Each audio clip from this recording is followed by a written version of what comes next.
रौनक काबे का मंजर। अल्लाहु अकबर, अल्लाहु अकबर। देखूं तो देखे जाऊं बराबर, देखूं तो देखे जाऊं बराबर। अल्लाहु अकबर, अल्लाहु अकबर। काबे की रौनक, काबे का मंजर। अल्लाहु अकबर, अल्लाहु अकबर। अस्सलाम वालेकुम, welcome back to my channel. तो क्या हाल चाल है आप सबका? उम्मीद करते हैं सब ठीक ठाक हो गया। अल्लाह का शुक्र है, मैं भी बिल्कुल ठीक हूँ। तो यहाँ आज जुम्मा था और मैंने सुबह रोज़ा रखने के बाद, सहरी करने के बाद, फजर की नमाज़ पढ़ने के बाद मैंने कहा कि अभी मैं रामीन सो रही है, सलातुन तस्बीह पढ़ लेती हूँ और साथ में सूरत काफ पढ़ लेती हूँ। तो सारा कुछ पढ़ने के बाद, सूरत काफ पढ़ने के बाद, मंजिल पढ़ने के बाद और सलातुन तस्बीह पढ़ने के बाद नींद तो बहुत ज़्यादा आ रही थी। फिर मेरा दिल कर रहा था कि मैं नात पढ़ूँ। मैंने कहा रज़ी मैं आपको नात सुनाऊँ। तो हमेशा ऐसा होता है कभी कभार के रज़ी मुझे नात सुनाते हैं और मैं रज़ी को नात सुनाती हूँ, या फिर हम मामा पापा के पास बैठ के नातें पढ़ते हैं। तो यहाँ मैंने नात पढ़ी। आप लोग बताइएगा आपको नात कैसी लगी, आवाज़ कैसी है। मुझे पता है बहुत बुरी है, लेकिन मुझे नात पढ़ना बहुत पसंद है। मैं बचपन से मतलब 7-8 साल की एज से नात पढ़ रही हूँ। बहुत शौक़ है, लेकिन आवाज़ नहीं अच्छी इतनी। लेकिन फिर भी जो जिस काम का, जिस चीज़ का शौक़ हो वो इंसान को घर पे रह के पूरा करते रहना चाहिए। तो मैंने कहा आज मैं आप लोगों के साथ भी शेयर कर देती हूँ। अच्छा जी, अभी जो मैंने ड्रेस वेयर किया था वो ये था। मैंने कहा इसकी डिज़ाइनिंग भी आप लोगों के साथ शेयर कर देती हूँ। ये मैंने लास्ट ईयर लिया था आसिम जोफ़ा का। मुझे बहुत पसंद है ड्रेस, वाइट कलर का, और कलरफुल भी है, वाइट भी हो गया। और इसका जो दुपट्टा है वो भी मुझे बहुत पसंद है क्योंकि लाइट वेट में है।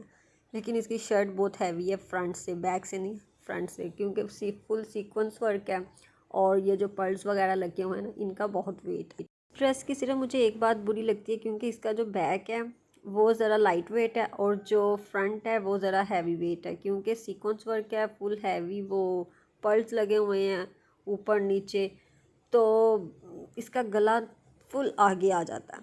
लेकिन अगर अच्छे से दुपट्टा लिया ना फिर तो इतना प्यारा लगता है ना ये ड्रेस। और वैसे भी पहना हुआ बहुत अच्छा लगता है। इसके बाजुओं पे जो काम है वो भी बहुत अच्छा है। इसके ट्राउज़र का जो डिज़ाइन है वो भी बहुत अच्छा है। तो अभी मैंने मेरे ख्याल में तीसरी दफ़ा पहनना है। लास्ट ईयर भी मैंने ये रमज़ान में पहना था, मेरे ख्याल में 1-2 घंटे के लिए, और ये आज पहनना है मेरे ख्याल में 40-45 मिनट के लिए पहनना है बस। तो ये है इसकी बैग। बहुत प्यारे कलर्स हैं इसमें ना, और आपको पता है जो ज़्यादा ब्रांडेड ड्रेसेस होती हैं ना उनके जो कलर्स होते हैं ना वो बहुत डिसेंट से होते हैं, और ये नहीं कि शौक से होते हैं, लाइट लाइट से कलर्स होते हैं और अच्छे भी लगते हैं। ये रहा इसका सीक्वेंस वर्क, फुल सितारी है इस पर, ऊपर से लेके नीचे तक। तो यहाँ फिर आज हम लोगों ने अफ्तारी डिस्ट्रीब्यूट करनी थी मोहल्ले में, उसकी तैयारियाँ हो रही थी। पहले हम खूबसूरत बने हुए थे अच्छे कपड़े पहन के, तो उसके बाद 2 से मेरे ख्याल 2:30 बजे के करीब, हम 2 से 2:30 नहीं बल्कि 11-12 बजे हम लोगों ने काम शुरू कर दिया था, मैंने और मम्मा ने।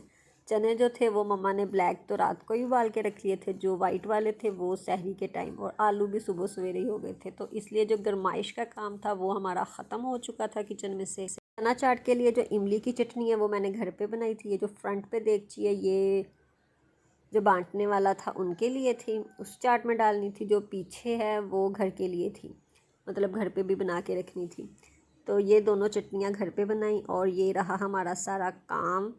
सबसे ज़्यादा जो मेहनत तलब काम होता है ना वो चना चाट का होता है। कटिंग बहुत होती है, धनिया, पुदीना, आलू, मिर्चें, टमाटर, प्याज, इन सब की कटिंग करने के लिए भी 2.5 से 3 घंटे तो मस्ट है, क्योंकि बारीक कटिंग करनी होती है। प्याज की कटिंग मम्मा ने की थी, बाकी सारी मैंने की थी। तो ये हमारी चाट थोड़ी थोड़ी थी तैयार हो चुकी थी। तो इसमें भी जो दही और प्याज टमाटर था वो मम्मा ने कहा था कि जैसे हम डालने लगेंगे ना कटोरियों में, तब डालेंगे 4:30 या 4:45 के करीब। क्योंकि जो टमाटर है ना, अगर वो 2 घंटे पहले या 1.5 घंटा पहले भी आपने चाट में डाल दिए हैं तो वो फिर अलग सी स्मेल और पानी छोड़ना शुरू हो जाते हैं। इसलिए हम तो टमाटर बहुत एंड पे डालते हैं, जब बिल्कुल खाने का टाइम होता है। फिर कभी कभार ऐसा होता है ईद पे या जब ज़्यादा गेस्ट होते हैं, टमाटर प्याज हम अलग अलग कटोरी में बाउल्स में रख देते हैं अपनी मर्ज़ी से, जिसने जितना डालना है वो उतना डाले, ताकि अगर चाट बच भी जाए फ्रिज में रखनी हो तो उसमें टमाटर प्याज ना हो, क्योंकि बहुत जल्दी चाट ख़राब हो जाती है। मोस्टली दही के मामले में भी ऐसे ही करते हैं। तो ये जो काले चने हैं ये बस ऐसे ही सिंपल से, इसमें चाट मसाला मिर्चें शिर्चें सब ऐसे ही था और इसी तरह कटोरियों में डाले थे। और ये फ्रूट पापा लोग अभी लेके आए थे। लास्ट ईयर हम लोगों ने समोसे रोल घर पे फ्राई किए थे और इतना कोई किचन में पता नहीं क्या अजीब सा बर्डन टाइप हो गया था ना। आपको पता है, तो चूल्हा चल रहा हो ना, फिर तो बहुत ज़्यादा गर्मी और ऐसा लगता है कि सारा काम ना, पूरे घर का जो बर्डन है वो किचन में ही आ गया, किचन पे ही है। तो इस दफ़ा भी मम्मा ने कहा बाहर से बस समोसे मंगवा लेते हैं। तो फिर जब पापा लोग ये फ्रूट लेके आए थे, साथ ही मम्मा ने समोसे मंगवा लिए और फिर काम शुरू हो गया। सारा दिन बंदा जितना मर्ज़ी काम कर ले, लेकिन जब बांटने का टाइम आता है ना तो सबसे ज़्यादा बंदे को थकाता है। तो ये जो एक तो जो बांटने वाले होते हैं उन्होंने तो थकना ही थकना होता है, लेकिन जिन्होंने डाल डाल के देना होता है, ट्रे प्लेट सजानी होती है, उनके लिए भी बस ऐसा ही हाल होता है, थकने वाला। तो यहाँ फिर अब हमारी अफ्तारी का टाइम था, अब वेट कर रहे थे। माशाल्लाह से हम जल्दी फारिग हो गए थे, इतना टाइम नहीं लगा हमें, क्योंकि पापा रज़ी और साथ वालों का बच्चा भी लाया था, तो जल्दी जल्दी बस निबेड़ने वाला काम किया था।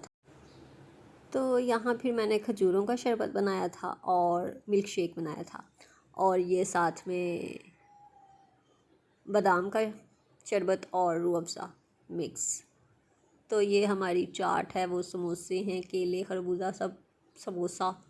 मैंने तो समोसा नहीं खाया था क्योंकि हम लोग चाट खा के फुल हो गए थे।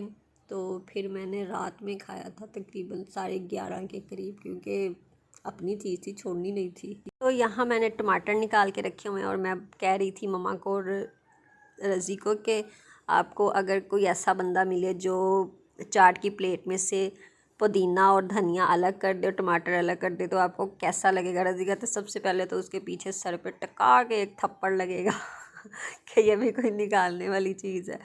लेकिन अब मैं धनिया पुदीना इतना नहीं निकालती, लेकिन टमाटर निकाल लेती हूँ, क्योंकि मुझे टमाटर खाना इतना पसंद नहीं है चाट में। कि बंदा इतनी स्पाइसी चीज़ खा रहा और ऊपर से मुंह में मीठा सा टमाटर आ जाए, सारा टेस्ट ही चेंज हो जाता है। तो यहाँ रमीन का अपना रोला था, मुझे ये दे दो वो दे दो, अकेले खाना है। और ये अपनी पता नहीं चम्मच साफ़ कर रही थी, बहुत साफ़ सुथरा बच्चा है। तो बस सब समेटा समेटी का टाइम था। पहले मैंने सारे बर्तन समेट लिए थे जो कि मतलब जब बांटा था ना तब के जो बर्तन थे, वो सारा हमारा किचन साफ़ हो चुका था। तो अब ये रात का टाइम है और चाय का टाइम है। चाय तो सबसे ज़्यादा मस्ट है अफ्तारी के बाद। अफ्तारी के बाद क्या, बस चाय बहुत ज़रूरी है। तो डाइनिंग टेबल मैंने आज अच्छे से साफ़ किया था और उसके जो टैग्स वगैरह थे फ्रूट्स के वो भी मैंने फिर धो दिए और इधर उधर रखे थे, ज़रा वो निचड़ जाए, उनका जो पानी है वो ज़रा निकल जाए। और ये फिर अब मैं चाय डाल रही हूँ, अब अंदर लेके जाऊँगी। और साथ में अर्तुगरुल देख रहे हैं, ये चीनी इसलिए अब डाली है क्योंकि पहले मम्मा का एक कप निकाल लिया था, फीकी पीती हैं, तो उसके बाद फिर चीनी ऐड की है। तो ये दोबारा पत्ती इसलिए ऐड की है क्योंकि मैंने और पापा ने और रज़ी ने ज़रा ज़्यादा कड़क लेनी होती है, मम्मा ने थोड़ी कम लेनी होती है, तो इसलिए फिर अब दोबारा से थोड़ी सी पत्ती ऐड की है। नहीं तो पापा ने फिर कहना था कि घर से पत्ती ख़त्म हो गई है। तो ये चेरी आजकल बहुत याद आ रही है। रमीन जब भी डाइनिंग टेबल पे बैठेगी बोलेगी मम्मा ये खाए ये खाए कि ये खाना है, लेकिन मेरे ख्याल में अभी मार्केट में आई नहीं है। और मुझे भी बहुत पसंद है। ये रहा नान खताई बिस्किट, ये भी मुझे बहुत पसंद है। बाकी तो बस आम सी चीज़ें जो पूरा साल मिलती हैं। जी बताइएगा आज का व्लॉग आपको कैसा लगा और मेरी नात कैसे लगी। मिलते हैं अपनी नेक्स्ट वीडियो में, तब तक के लिए अल्लाह हाफिज़। अपना बहुत सा ख्याल रखिएगा और आप सबको रमज़ान का तीसरा जुमा बहुत बहुत मुबारक हो। अल्लाह हाफिज़।